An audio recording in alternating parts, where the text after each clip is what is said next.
Chapter 7. The next morning, Jessica woke up even before the alarm went off. She was much too excited to sleep. It was probably the most important day of her life. She rolled over and saw her sister lying in bed, her eyes wide open. "Lizzie," she said, "this is the day. The unicorns are voting on me." "I know," Elizabeth said. She had a funny look in her eyes. "What were you thinking about?" Elizabeth smiled. "The old days. Remember the time we made a camp for Barbie and Ken out front, and this real tough kid came by and said he was going to wreck it, but she talked him into playing Barbie with us?" Jessica giggled.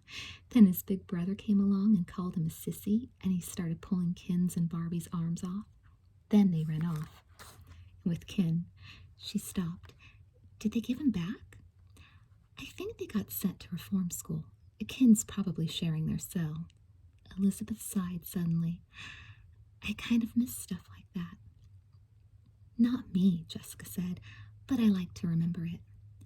"Maybe that's what I meant, but I'm going to miss you." Am I going somewhere?" "Well, sort of. Once you're in the Unicorn Club, we'll hardly see each other. Mom says we should do things separately, but I think it will be horrible." "Hey," cried Jessica, "I've got a great idea. If I get into the club, I'll get you in too." "Could you really? Then things could stay the same." "Sure," Jessica said. She knew the unicorns thought Elizabeth wasn't right for the club, and she could see what they meant. But there had to be a way to get her in. Maybe it wouldn't be easy, but that had never stopped Jessica Wakefield. She propped herself up on her elbows. Just then the phone rang. Jessica made a mad dash for the extension in the hall.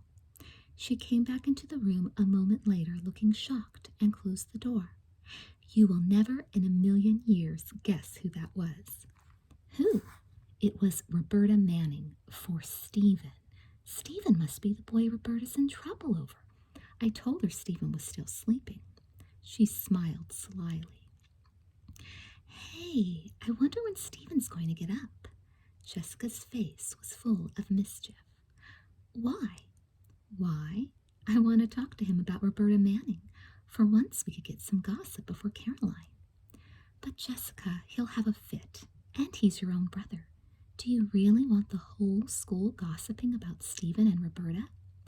"Don't forget, she was a unicorn. That's not going to be great for your image. The unicorns sure won't like it.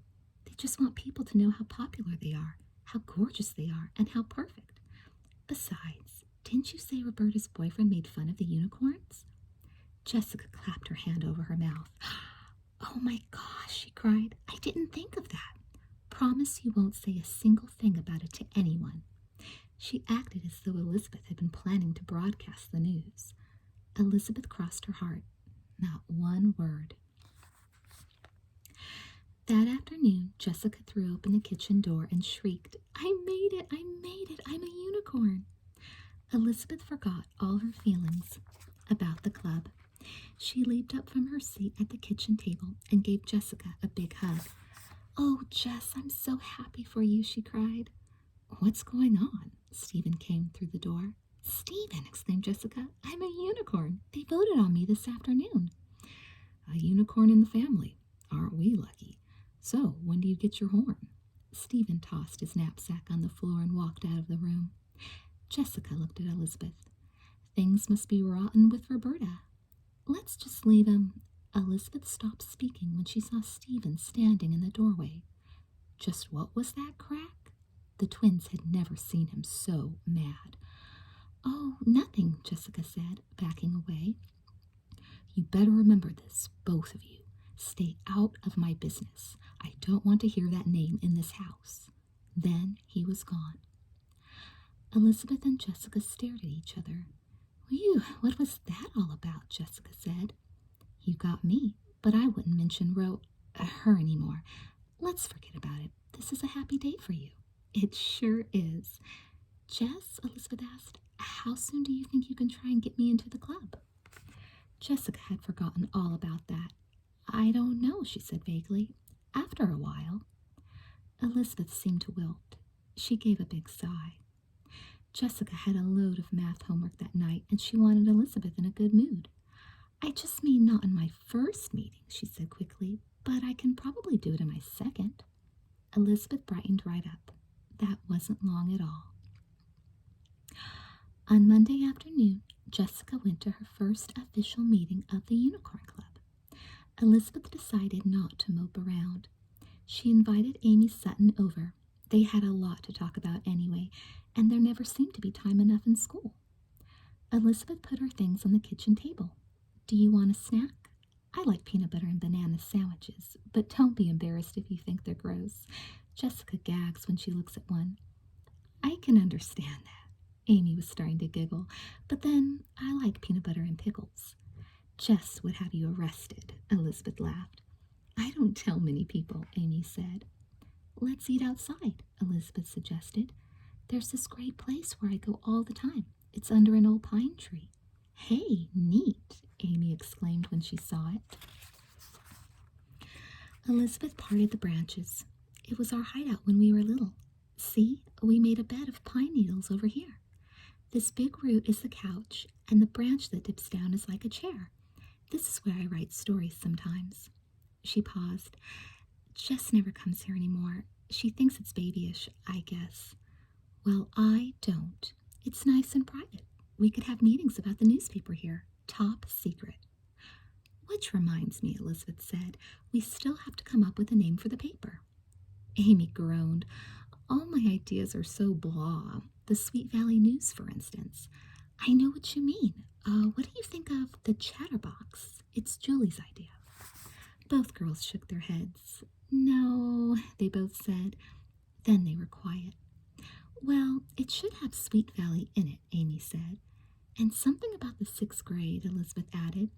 The Sweet Valley, she said slowly. And then it came to her. Sixers. Amy looked amazed.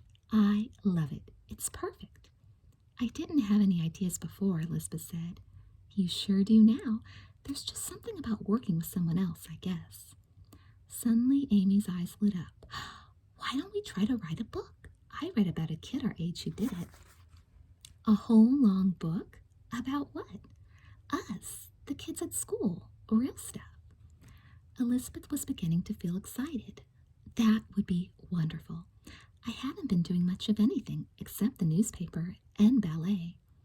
Amy frowned. My mother keeps trying to get me to take ballet. She hopes it will make me graceful and ladylike. My mother wants me to be more independent. Why can't our mothers just let us grow up by ourselves? Asked Amy. We're not stupid. We could do it. Hey, can I ask you something? How do you feel about Jess being in the Unicorns and not you? Mostly mixed up.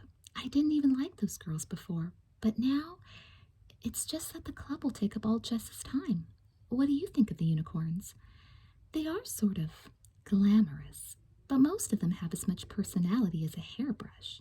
All they can think about is what clothes to wear or who's going to win the football game. She looked at her watch. Hey, it's late. The time went so fast. I'd better go. After Amy left, Elizabeth thought about the afternoon they had spent.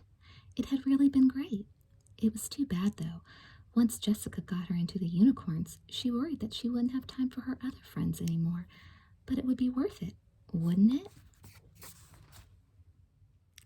Chapter 8. It was perfect. Jessica was at her 3rd meeting of the Unicorn Club. She was actually sitting on Janet Howell's white canopy bed. Leela and Ellen and all the other unicorns were trying out different hairstyles and talking about Jessica's favorite topics, where to get the greatest clothes and how to get the cutest boys. There was only one problem. Somehow Jessica had to figure out a way to get Elizabeth into the club, even though the unicorns didn't really want her.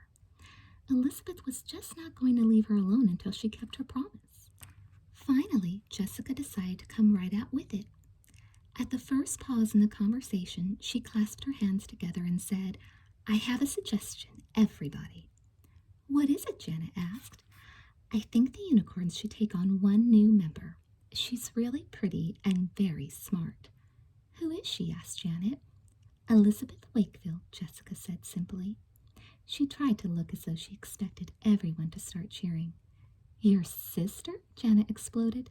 Jessica, we talked about that already. We said Elizabeth wasn't right for us. Since I've become a member, I've changed my mind, Jessica said as brightly as she could. I think she'd be perfect. What a baby, snapped one of the eighth graders. Can't you do anything without your sister? Come on, you're a big girl now. It was time for a different approach.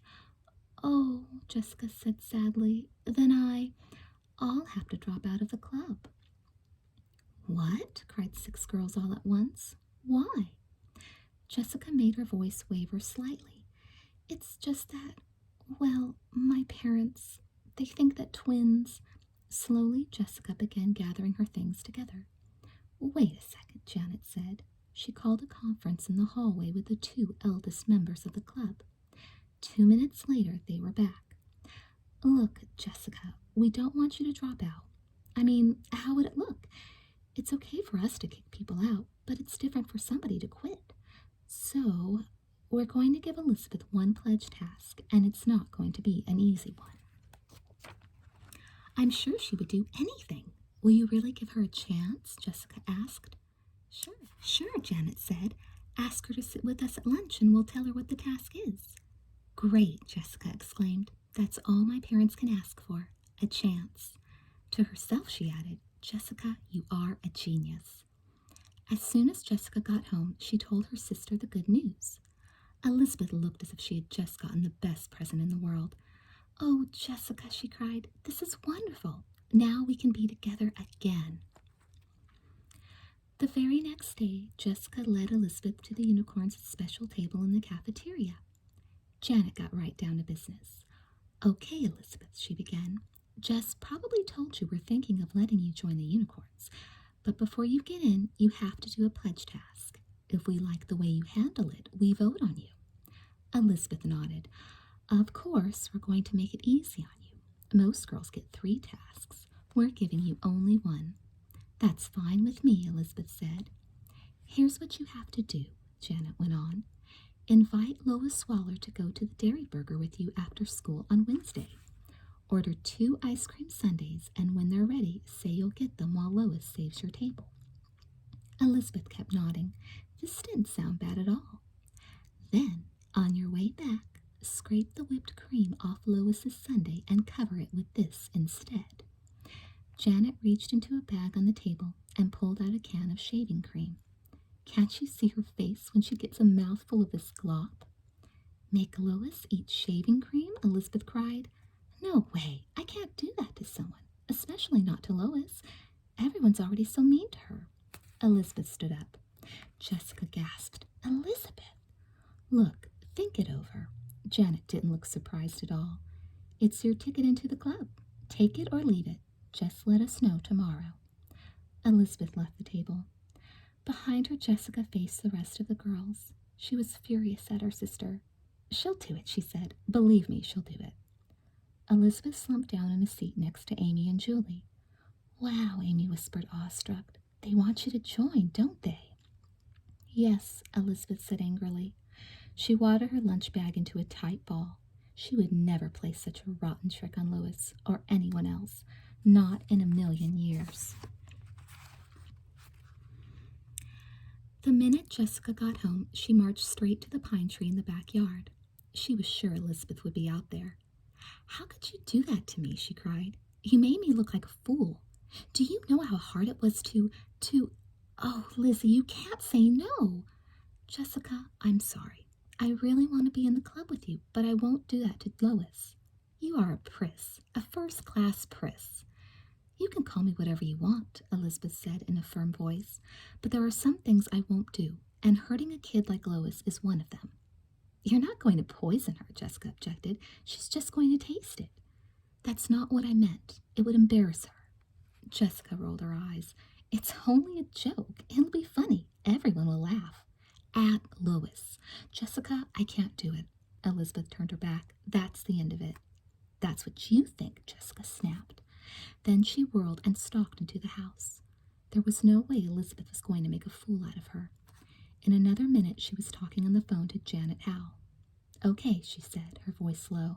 Elizabeth changed her mind. She'll do it, and Wednesday will be fine. Jessica knew that her sister had a dentist appointment that day. There was a shocked silence at the other end of the phone. Slowly, Janet said, "She'll really do it?" "Sure, I can talk her into anything." "Wednesday it is, then." "Great," Jessica said. "Oh, but I won't be there. I've got a dentist appointment on Wednesday." She hung up the phone a moment later, waited, then dialed Janet's number again. The line was busy, just as she thought it would be. Janet was passing the word along. By the end of the evening, every unicorn in Sweet Valley would know that Elizabeth Wakefield was going to make Lois Waller eat shaving cream. The plan was going to work. Chapter 9. Elizabeth's eyes were just fluttering open on Wednesday morning when Jessica put her plan into action. "Lizzie," she said, "you know what you should wear today? Your pink and white striped shirt and your white pants. You always look so good in that outfit." Elizabeth rubbed her eyes. "Okay," she mumbled sleepily. "Maybe I will." "You'll look great," Jessica said cheerfully. So far, so good, she thought. This was the day when it was going to happen, when Elizabeth Wakefield was going to do her pledge task. Only Elizabeth wasn't going to know a thing about it.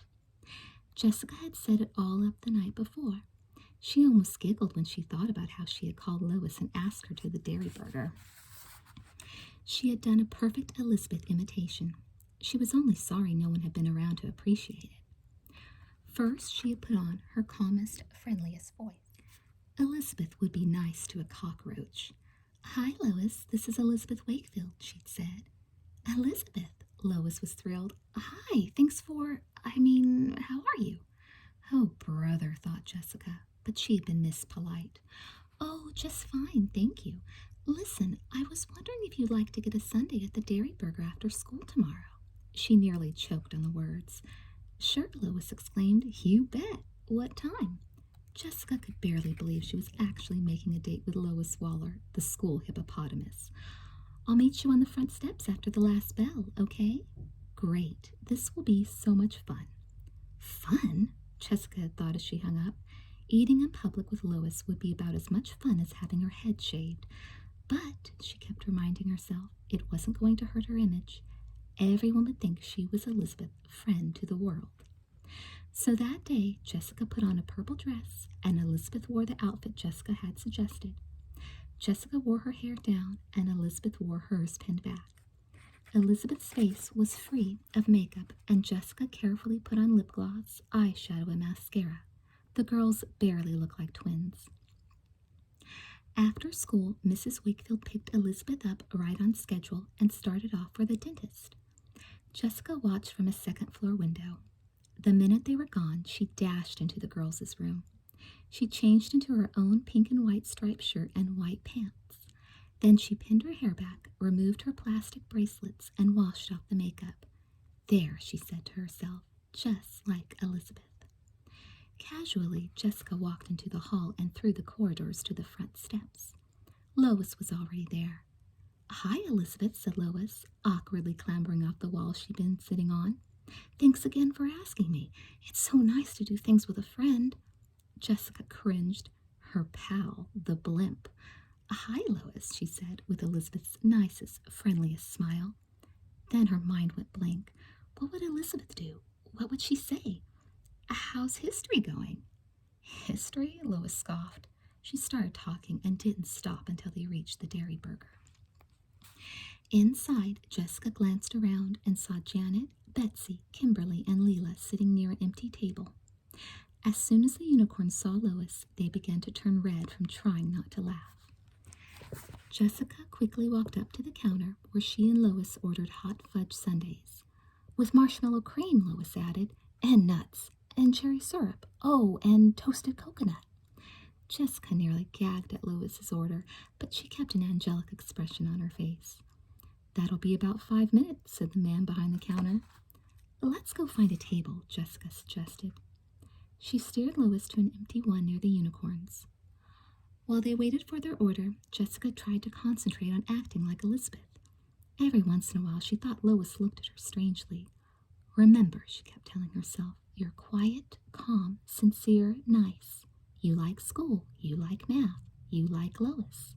She was starting to worry. Just then their order was called out. Jessica jumped up and looked around. Gee, it's really crowded today, she said. Why don't you hold our table? I'll go get the sundaes. Okay, said Lois. Jessica saw Leela grinning at the next table. Then Betsy stood up and followed at a safe distance. Just as Jessica put the sundaes on a tray, Betsy took her by the elbow and pulled her behind a column. She was holding a spoon and a can of shaving cream. Jessica crouched down low and balanced the tray in her knees. She took the spoon from Betsy, scraped the whipped cream off Lois's sundae, and dumped it into a nearby trash can. Then she shook the can of shaving cream and squirted a huge amount on the sundae, making peaks and swirls. Betsy disappeared, and Jessica casually walked to her table. Here we go, she said brightly as she sat down. She set Lois's sundae in front of her. Lois stared at it. Then she looked up at Jessica. Hey, she said. She was frowning. Jessica nearly fainted. Had Lois figured everything out? What? What's wrong? She asked nervously. They forgot the coconut. Jessica trembled with relief. It's probably underneath, she said shakily. She scooped the cherry off the top of her sundae and held it in front of her. Cheers, she said. Lois smiled happily. She took an enormous spoonful of cream, toasted Jessica's raised spoon with it, and aimed it toward her mouth, her eyes closed in anticipation. Ew, ew, ick, yuck. Lois spat the shaving cream into her napkin. What is this? This isn't... Lois stopped. At the next table, Leela, Betsy, Kimberly, and Janet were laughing hysterically. Across from her, the girl she thought was Elizabeth was covering her mouth with a napkin and giggling. It's a joke, Jessica cried when she was able to talk again. It's shaving cream. Lois's lips began to quiver. Elizabeth, how could you do this to me? Her voice dropped to a whisper as her eyes filled with tears. You were always nice to me. Now you're acting just like Jessica. I don't understand. Very slowly, she stood up. Then she walked out of the dairy burger crying silently. She didn't look back. Janet sat across from Jessica. Well, you did it. She sounded surprised. I have to admit, I didn't think you would, but you did. We'll let you know soon about the club. The only way to prevent the unicorns from finding out the truth would be to keep Elizabeth from discovering what she had done. So that night, Jessica called Janet, proposing that the unicorns not congratulate Elizabeth on her pledge task until they were sure that they wanted her in the club. You know how hurt Elizabeth would be if you rejected her after all that she's gone through, Jessica was explaining to Janet with a sympathetic tone. Now Jessica was temporarily off the hook, at least until their first meeting. By then, she was sure that she'd be able to handle her sister. The next day, Jessica went to her ballet lesson feeling great. If she could fool Elizabeth, Lois, and all the unicorns, how hard could it be to get Madame Andre to see the truth? That Jessica Wakefield was a terrific dancer. It didn't work out that way. Jessica was dressed in regulation pink and black. Her hair was in a neat braid. She was dancing really well, but still, Madame Andre never had anything nice to say to her. Toward the end of class, Jessica did a jeté that she knew was much better than anyone else's. Madame Andre looked right at her and said coolly, "Next time, back straighter." That did it. In the changing room, Jessica yanked off her ballet slippers, pulled a skirt over her leotard, and stomped out. Elizabeth gathered up her things and ran after her. "Hey, Jessica, what's the matter? Wait!" Jessica was outside by the time Elizabeth caught up with her. "That does it. I quit." "You what?" Elizabeth cried. "Don't quit, please. This is the only thing left that we do together." "Don't worry about that. You're getting into the Unicorn Club." "What are you talking about?" Oops, how had she let that slip? Jessica had to think. "I have a feeling they'll change their minds. Because of me, I mean."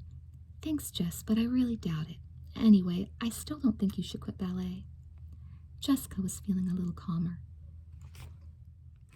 "Neither do I, but Madame Andre is totally unfair. She hates me. Why should I be tortured twice a week?" "So you're just going to let her get the better of you? Why don't you stand up to her, get back at her?" "Yeah, I guess staying in class would really teach her," Jessica said sarcastically. "Oh, you know what I mean," Elizabeth said lightly. "Besides, it's not like you to give up." "I'm not giving up." Aren't you? This is the only ballet class in Sweet Valley. Once we stop dancing in gym, ballet will be over for you. You're letting Madame Andre keep you from something you love. Jessica knew that was true.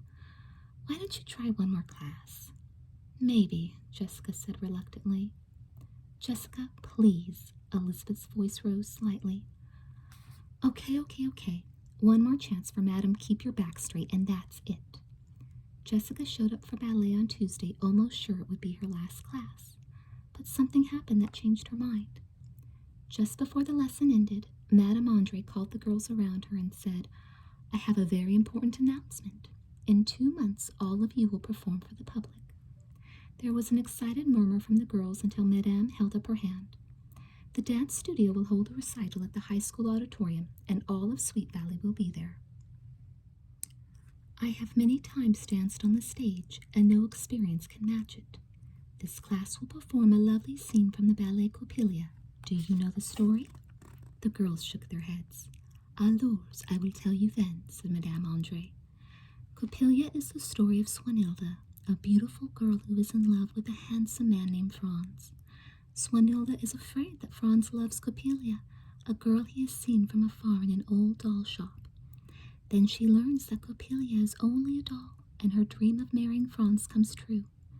But before that, Swanhilda and her friends dance in the shop with the lovely mechanical dolls, and this is the scene we will do. It has many charming parts. Then, of course, we need Swanhilda herself. Her solo is very beautiful, but very difficult. A very good dancer is needed for that part. I suggest you all practice hard. Soon I will hold auditions for the recital, and each of you will have your chance. Are there any questions? What does Swanhilda wear? Asked Jessica, thinking of filmy white gowns and silver crowns. Not purple sashes, snapped the teacher. For heaven's sake, wouldn't she ever forget that? So she had gotten off on the wrong foot, thought Jessica. There was still such a thing as forgiving and forgetting. Right then and there, Jessica promised herself to stick with Madame Andre's class no matter what. She would practice hard, she would make Madame Andre see how good she was, and she would win the part of Swanhilda. When the dance studio held its recital, Jessica Wakefield would be the star. Chapter 10. That evening, Jessica burst into the kitchen screaming Elizabeth's name. Here in the Unicorn Club, Leila just called. They held a special meeting to vote on you. Elizabeth just stood there, absolutely amazed. Then she threw her arms around her sister. Oh, Jess, that's wonderful. But what made them change their minds? I mean, how did I get in? Jessica was ready for this. I told you, because you're my sister. They want to keep me happy. You just joined and they did this for you? They must be crazy about you. They do like me an awful lot, Jessica said modestly. I'm so glad they decided against that awful pledge task, Elizabeth went on. They must have realized how much it would have hurt Lois's feelings. You know, Lois has been out of school for 4 days. She must be really sick or something. Must be, Jessica said. She was feeling a little nervous about Lois. Suppose shaving cream was poison after all. Oh, don't be silly, she told herself. Lois's parents probably just got tired of looking at her and sent her off to a fat farm. That was much more likely. Anyhow, the Unicorn Club was the important thing. Oh, Lizzie, don't make any plans for tomorrow. Unicorns always hold their meetings on Wednesdays. Great, Elizabeth said, and she meant it. If Jessica liked the club so much, it had to be fun. Besides, the unicorns must be pretty nice since they decided she didn't have to play that trick on Lois, and from now on she'd be with Jessica all the time. Jessica looked at Elizabeth's cheerful face and started congratulating herself all over again. Look how happy she had made her sister. Of course, there might be a few bad moments during the meeting if one of the girls said something about Elizabeth's pledge task. Jessica put the thought aside. Probably nobody would. If the subject did come up, Jessica would change it fast. Anyway, Elizabeth had nothing to complain about. She hadn't done anything she didn't want to, and she was still in the club. Jessica had done her a big favor. The next day, Elizabeth was sitting on the floor of Ellen Reitman's bedroom, surrounded by unicorns.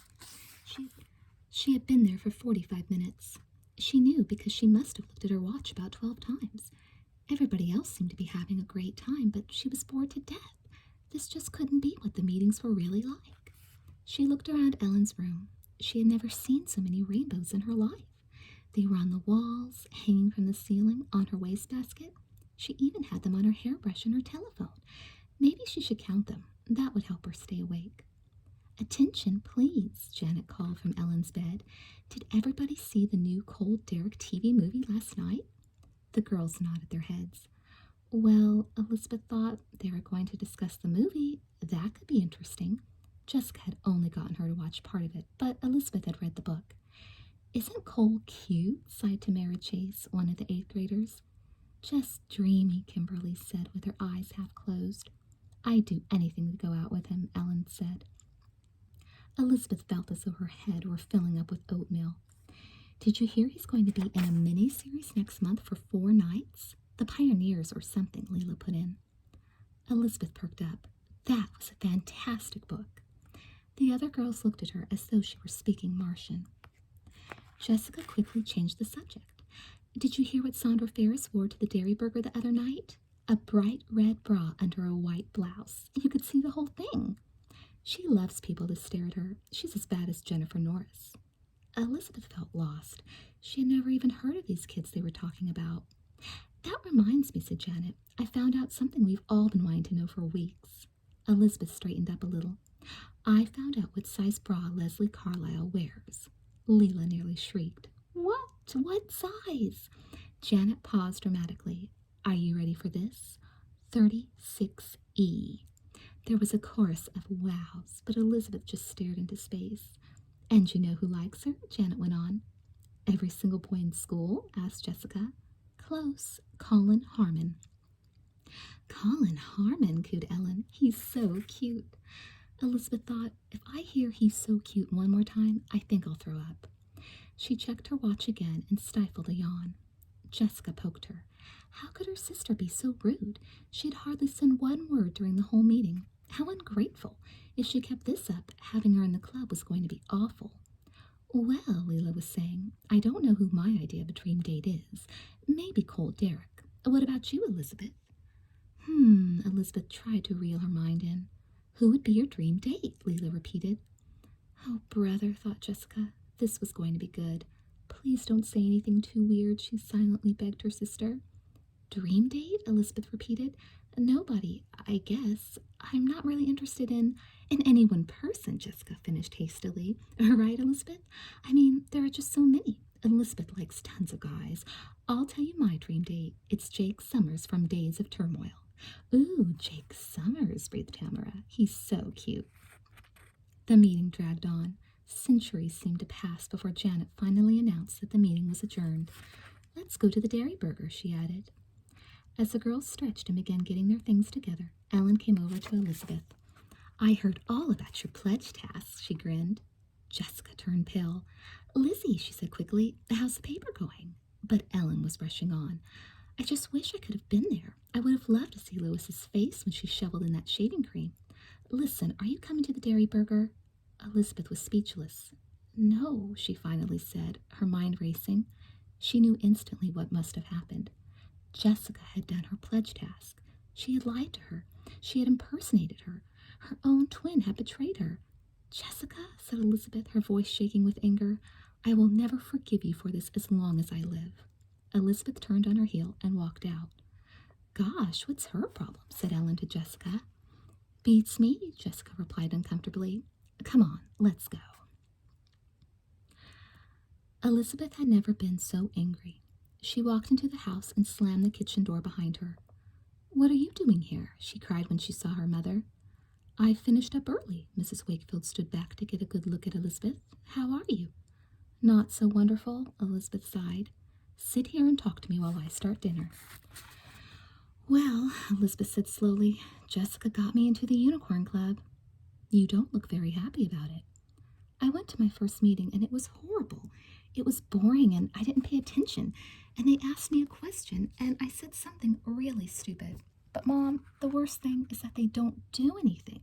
They just sit around and gossip." I hated the meeting. Of course she wasn't going to tell her mother what really happened at the meeting. Mrs. Wakefield left the potatoes she was peeling and sat down next to her daughter. "Honey, I'm not surprised. I had a feeling you wouldn't be. You said the club didn't sound right for me. I didn't want to listen." What I really meant was that you and Jessica may look alike, but you are two very different people. I guess the club shows how different we are, Elizabeth said thoughtfully. But, Mom, I still feel like I'm losing Jessica. Oh, honey, said Mrs. Wakefield, you may not spend as much time with Jessica as you used to, but you'll never lose her. She's your identical twin. Do you know how special that is? Elizabeth started to smile. Yeah, but even if you are a twin, you're also you. I think it's time for you to stop following Jessica, even if it's hard at first. Do what you want to do. Try being on your own. After a while, I think you're going to like it. On my own, thought Elizabeth. Well, she already had Amy and Julie in the Sweet Valley Sixers. Maybe she was starting to be on her own after all. And as Elizabeth on her own, there were a few things she had to straighten out. Chapter 11. Elizabeth headed straight for the phone in her parents' bedroom. She was going to call Lois Waller right away before another minute went by. A woman answered the phone. Elizabeth cleared her throat. Is Lois there, please? Who's calling? It's Elizabeth Wakefield. There was silence on the other end of the line. I'm not sure she'll want to talk to you. Hold on. Elizabeth heard muffled voices and several bumps, as if the phone were being passed back and forth. Finally, Lois's voice came through the receiver. Elizabeth? Lois, I'm calling to explain and apologize. Why did you do it? The other girls used to tease me, but never you. Look, it wasn't me, she said. You know I wouldn't do something like that. Oh, come on, I'm not blind. Look, it was Jessica. It's a long story, but she was tricking those other girls into thinking she was me. Lois, I'm really sorry. I feel terrible. I'm glad it wasn't you. Some of the tension had left Lois's voice. Then she added, everyone was laughing at me. I thought I'd die. I know, it's the meanest thing I've ever heard of. I really hope you come back to school soon. I can't go back. Lois suddenly sounded tearful. Not after that. It was too humiliating. We can't afford it, but my mom's looking into private schools. Oh, come back, Lois, please, pleaded Elizabeth. You'll find kids like Jessica and Janet at any school. Why don't you sit with Amy and Julie and me at lunch tomorrow? We're starting a newspaper. Maybe you'll have some ideas. Well, Lois said slowly, maybe. Thanks for calling, Elizabeth. I feel much better. I'll look for you tomorrow. As Elizabeth hung up, she heard Jessica rummaging around in their bedroom. She marched right in. Jessica sighed when she saw her. Now, Lizzie, don't. Elizabeth cut her off. For once, Jessica Wakefield, you are going to listen to me. First of all, I want to say that I have never been so mad at anyone in my entire life. And you know what makes me maddest of all? Not what you did to Lois, even though it was awful, and not that you lied to me about how I got into the club. But what then? That you thought it was perfectly fine to pretend you were me and let everyone think I would do such a thing. You acted as though I just don't count for anything. But you know I don't feel that way, Jessica protested. Then you'd better start acting like it. I told Lois that I wasn't the one who did it. I want you to apologize to her. No way, exclaimed Jessica. Elizabeth decided it was time she used Jessica's tactics on Jessica. I'm quitting the Unicorn Club, by the way.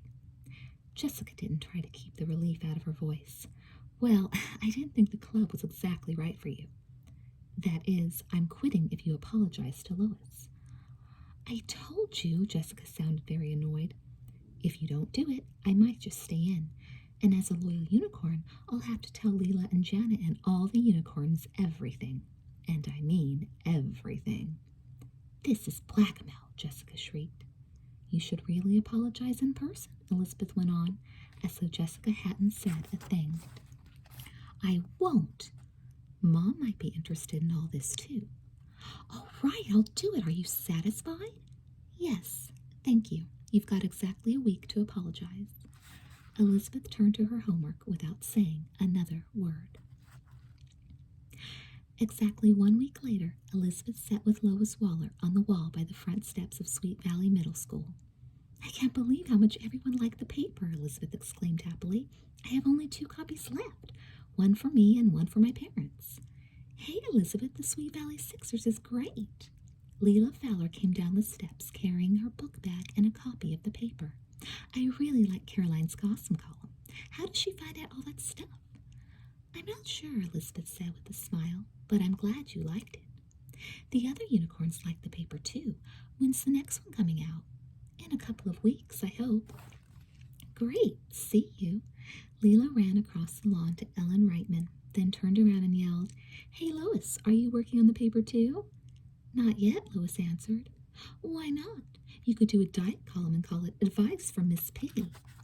Leela and Ellen burst out laughing and walked on. Jerks, Lois said. I hate them.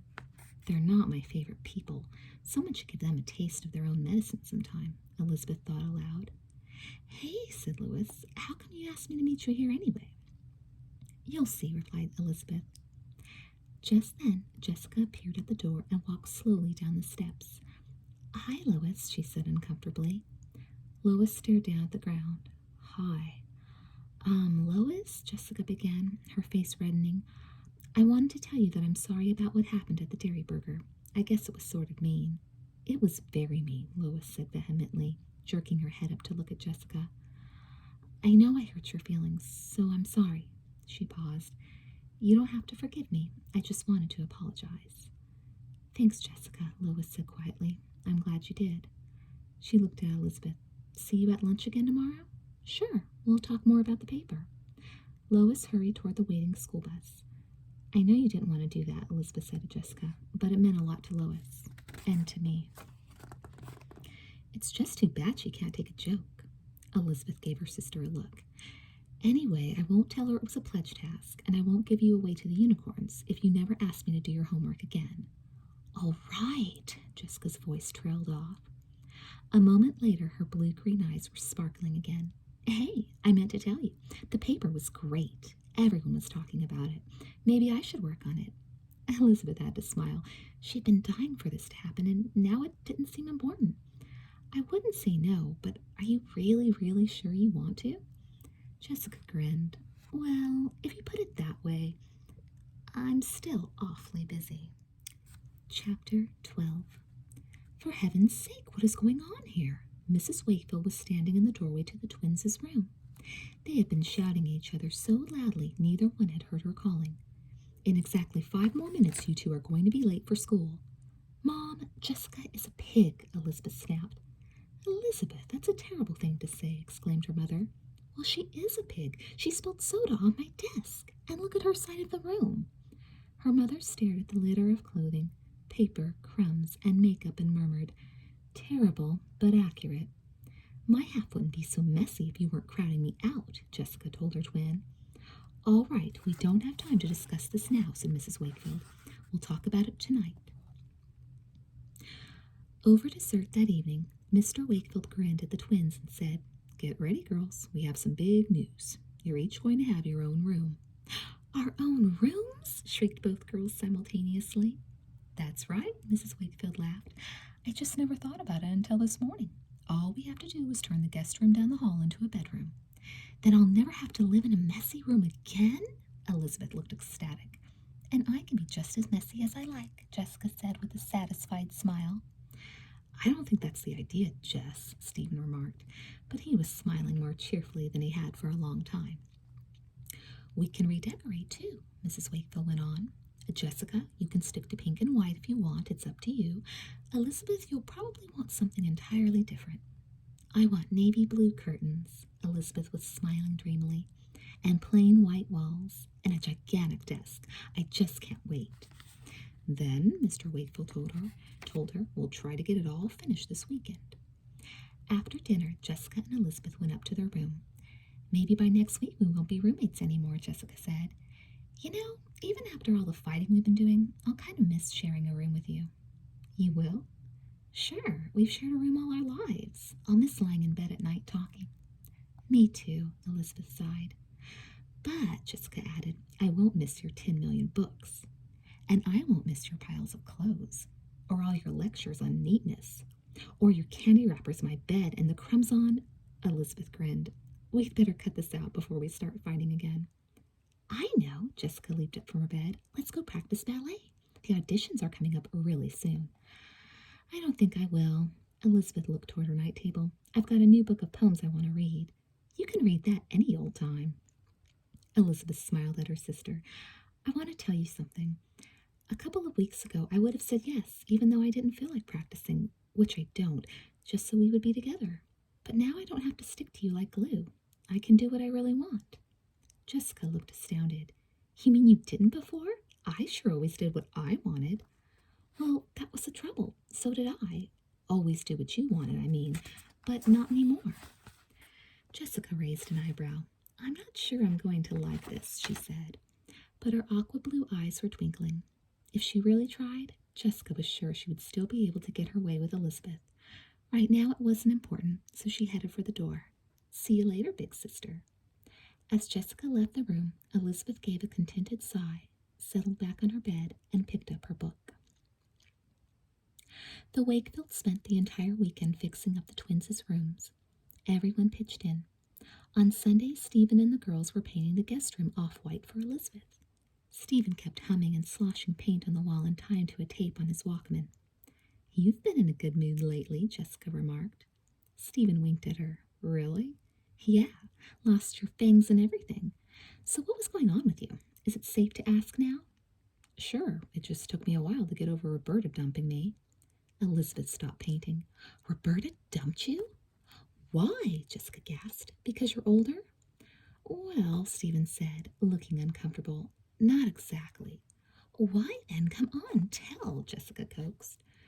Okay, it doesn't really bother me anymore, but I don't want you kidding me about it and don't spread it around. He grinned sheepishly. She said I was too immature.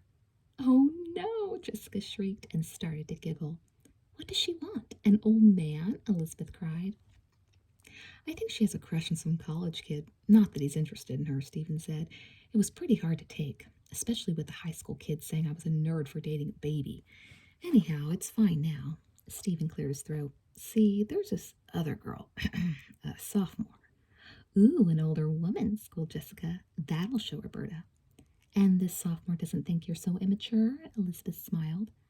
Oh, no, not Mandy, Stephen answered. He raised his eyebrows. We sit next to each other in biology. We're going to dissect a carp together. Jessica wrinkled her nose. How romantic, she said. She had started painting again. You know, Elizabeth said thoughtfully, maybe Roberta didn't really mean what she said. Maybe she was just upset for getting grounded and kicked out of the unicorns and all. What do you mean kicked out? Stephen asked. She dropped out. Jessica nearly dropped her paintbrush. She got really annoyed after Janet Howell asked me to go to a party with her, Stephen went on, and she quit. Jessica's mouth dropped open, and Elizabeth started to laugh. Then, Jessica gasped, here I was, keeping it quiet, and Janet knew all along you were the boy Roberta was seeing. She never said a word to me about you. What could she say? I just told her to wait and look me up when she gets to high school. I'm not going to make a hobby of dating 8th grade girls. Jessica eyed Stephen with new respect.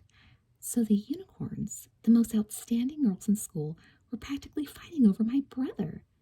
Yep, Stephen bowed. Those unicorns have great taste in men.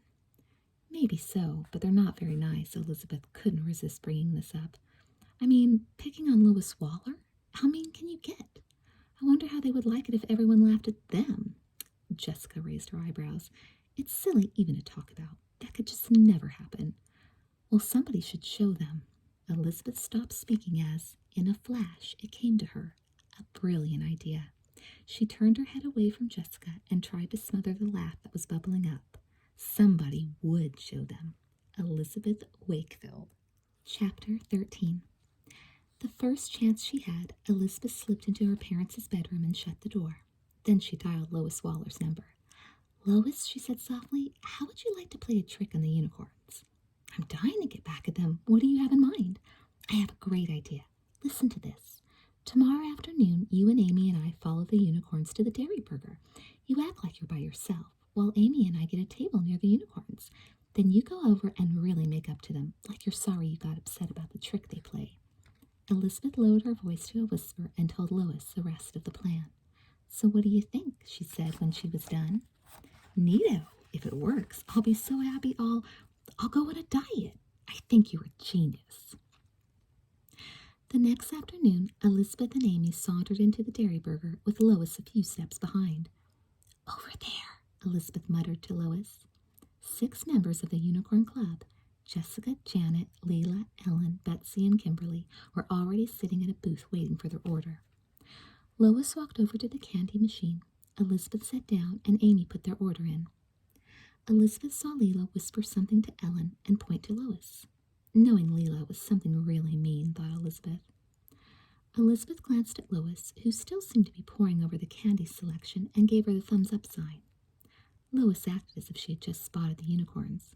Hi, gee, I want you guys to know I've been thinking it over, and that trick you played on me was really pretty funny. I mean, I know the unicorns like girls to be good sports and all. Leila rolled her eyes. Oh, you're such a good sport. Maybe we should consider you for membership. As the other girls started to snicker, Order 18 was called out.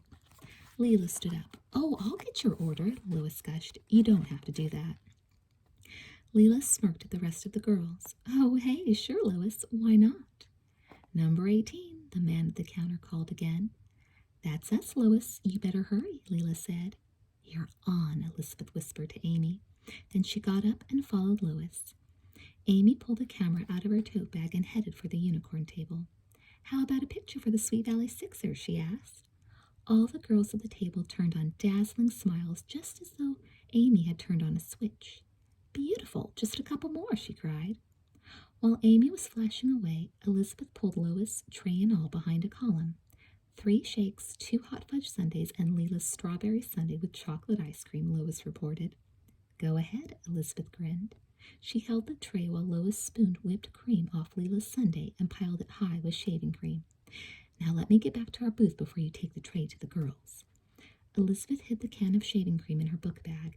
Then she went back to the booth and waited while Lois stood at Jessica's table, passing out the shakes and sundaes. When Lois had served everyone, Elizabeth strolled over to the unicorns. Hi, guys, she said. Lizzie, Jessica squealed. She sounded more embarrassed than glad. Hi, muttered Janet. Leila dipped her spoon into her sundae and raised it to her mouth. Hey, Elizabeth cried. I wouldn't, you guys. I think that she, Elizabeth nodded toward Lois, who was returning the tray, might try to get back at you. Oh, come on, Elizabeth, said Leila. Lois wouldn't have the nerve to do anything like that to one of us. I don't know, Elizabeth replied slowly. I wouldn't let her get my sundae. Well, I'm not worried, said Jessica. She put a mouthful of whipped cream on her spoon and tasted it. See, it's fine. So's mine, said Ellen, licking her lips. And mine, said Kimberly. And mine, said Janet and Betsy. And Leila started to say, but choked and spit out a mouthful of shaving cream. She stood up, gasping and gagging. Her eyes were closed, her face was screwed up, and her tongue was sticking out. Oh, that is foul! Get me water. Who's got water? Anything. She grabbed Ellen's vanilla shake and took a long swallow. Don't get any shaving cream in it, Ellen cried. Oh, shut up. Leila suddenly noticed Amy had appeared with her camera and was clicking away. Stop that, she shrieked. Everyone in the Dairy Burger was roaring with laughter, even the men behind the counter. Elizabeth and Amy giggled so hard they couldn't talk. The only ones not laughing were the girls in the Unicorn Club. Leila was a brilliant shade of red. Elizabeth tried to get herself under control, but she and Amy and Lois were practically falling over. I can't believe it, exclaimed Janet. This has never happened to the unicorns, wailed Kimberly. She made us look like fools. Come on, let's go. Janet stood up. She headed for the door with the other unicorns straggling along behind her. Good riddance, Lois called to them gaily. The unicorns ignored her as they rushed to the door. Lois turned back to Elizabeth. I did it! I really did it, she cried. I made fools of the unicorns. Lois Waller strikes back. Chapter 14. One afternoon, 2 weeks later, Elizabeth was lying on her bed admiring her new room. It felt good just to be there. She had picked out a cream-colored carpet to go with the off-white walls. Her curtains were a navy print with yellow trim, and she probably had the biggest desk in Sweet Valley. There was a knock on the door, and Stephen poked his head in. Hey, why's the door shut? I'm just enjoying my room, Elizabeth smiled. Have you and Mandy dissected the carp yet? Yeah, yesterday. It was wonderful. My hand brushed Mandy's as we both reached for the same scalpel. Then our eyes met over the... Stop, shrieked Elizabeth. I don't want to know what your eyes met over. I'm sure it was gross. Wait until tomorrow. Stephen put his hand over his heart. We dissect a sheep's eye. Some romance, Elizabeth laughed. But everything's going well for you, isn't it? Stephen nodded cheerfully. For me, too. The unicorns never figured out that the trick we played on Leela was really my idea. They were so relieved I didn't run those pictures in the Sixers, which I never meant to do. They just stopped mentioning the whole thing. It's lucky Caroline Pierce didn't find out about it, or, oh gosh, it's almost time to leave for ballet. I'd better get Jess. Stephen waved and she hurried downstairs. A few minutes later, she and Jessica were headed toward the dance studio. Should we take the shortcut? Elizabeth asked. And go by the Mercandy house? No way. Everybody says Mrs. Mercandy's a witch and the place is haunted. The place is creepy, but she can't be a witch. Elizabeth glanced at her watch. I guess we have enough time to go the regular way. I just don't want to be late. You don't want to. Imagine how I'd feel. I'm trying to get Madame Andre to like me. Someone was by on a bicycle. Hi, Jessica, called a male voice. That was Bruce Patman, exclaimed Jessica. Nice of him to say hi to me, muttered Elizabeth. Oh, come on, he doesn't know you. Besides, did you notice what he called me? Yeah, your name. Exactly, no more Blondie. Everybody's starting to see we really are two different people. We're the new Jessica Wakefield and the new Elizabeth Wakefield. That's right, the old Jessica was never interested in boys. But the old Elizabeth would never have pulled a trick like the one you pulled on Leela. Jessica smiled slightly. I was really mad when you told me you thought that up. I felt so humiliated when everyone in the Dairy Burger laughed at us. About the same way Lois felt when everybody laughed at her. Jessica made a face. Okay, anyway, you may be a goody-goody, but underneath it all, you're okay. Thanks a lot. I guess that's supposed to be a compliment. Jessica laughed. What I mean is, maybe we don't agree on a lot of things, but you're still my best friend. And you're mine. Elizabeth was really glad Jessica had come right out and said it. When the twins reached the dance studio, Elizabeth was surprised to see Amy Sutton standing glumly by her mother at the reception desk. What are you doing here? She asked. Amy sighed. My mother's going through with it. She's actually signing me up for ballet. Come on, sweetheart, her mother said, soothing back Amy's hair. You'll love it. Want to bet? Muttered Amy. Elizabeth left her looking as though she were going to be executed. Jeté, jump, good class. Elizabeth, very nice. Jessica, keep your back straight. And 1, 2, 3, 4, good class, stop. Jessica leaned over to catch her breath. Madame Andre had given them a real workout. Alors, said Madame, the auditions are closed now. You must be in very good shape for them, and remember that you must work very hard to earn the part of Swinilda. Comprenez? Do you understand? She smiled at Elizabeth. Jessica's stomach turned to ice. What good was it to be the best dancer in the class if Madame Andre never noticed? The end. Class is dismissed, said the teacher. The girls hurried to the changing room, but Jessica stood where she was, unable to move. She was beyond thinking about giving up ballet. She had made up her mind. She just had to dance the part of Swinilda, no matter what. But what could she do to make it happen? Will Jessica star in the dance recital? Find out in Teacher's Pet, Book 2 in the Sweet Valley Twins series.